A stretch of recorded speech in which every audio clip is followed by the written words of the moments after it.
Oh my god, why am I so hungover? Well, hello everybody. My name is Juan. I am just one reader, and December is here.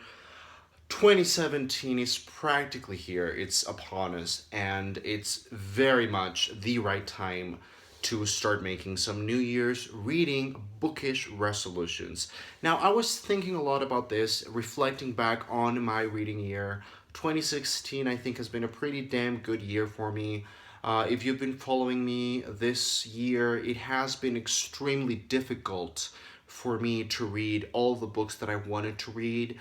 The few times that I attempted to make TBR videos, I never really followed them. It's been really difficult for me to stick to a routine.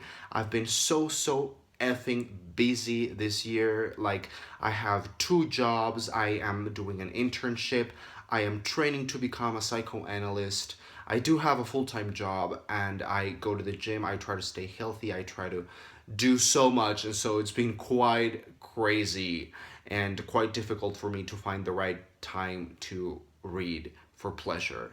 So, that being said, I was thinking, and I think, in spite of all that, I've had a pretty damn good year. I have read some amazing books that I've absolutely devoured and just loved to pieces, and these books are now some of my all-time favorites.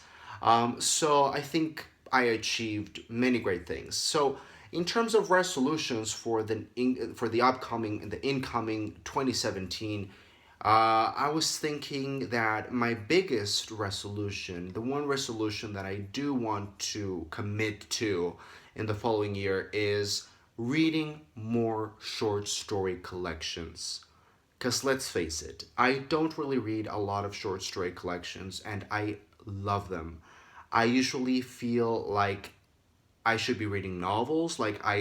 For some reason, I have this weird notion or prejudice that a novel has more value than a short story collection does, which is bananas.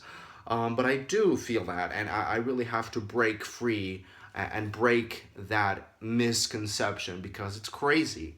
So I was looking through my shelves, and I realized I actually own a great number of really appealing, attractive, award winning, very highly recommended short story collections. So that is my resolution, to read more short story collections, probably try to balance the amount of novels that I read with the amount of short story collections that I read. I'm not saying that I will read 50 because that's just crazy, but maybe try to just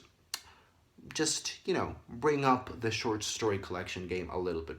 So I just want to show you very briefly some of the short story collections that I own, that I have here sitting down on my shelves, looking at me, staring at me, and that I would love to try out in the upcoming year. And of course, I would love it if you guys could be of assistance and tell me which story collections do you recognize, which story collections in this list have you heard about or have you actually read, and what can you tell me about them?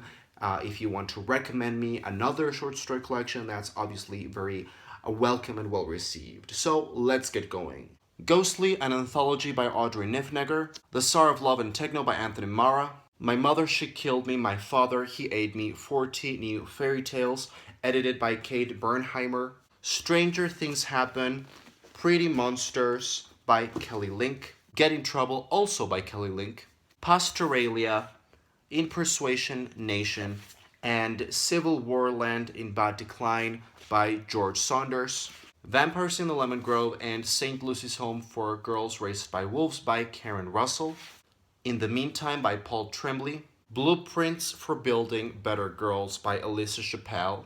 10 Tales Tall and True by Alistair Gray. Make Something Up, Stories You Can't Unread by Chuck Palahniuk. What Is Not Yours by Helen Oyeyemi. The Last Animal by Abby Genai. Portable Childhoods by Ellen Collages. The Wilds by Julia Elliott. The Whole Story and Other Stories by Alice Smith. Kissing the Witch by Emma Donoghue. Daydreams of Angels by Heather O'Neill. By Light When You Are Names by Anne Valenti. A Visit from the Goon Squad by Jennifer Egan. How to Breathe Underwater by Julie Oringer. New World Fairy Tales by Cassandra Parkin. Don't Try This at Home by Angela Redmond. Don't you love this cover? At the Mouth of the River of Bees by Kai Johnson. The Bloody Chamber by Angela Carter. Side Effects and Mere Anarchy by Woody Allen. Trigger Warning by Neil Gaiman. And last but not least, The Complete Stories of Flannery O'Connor.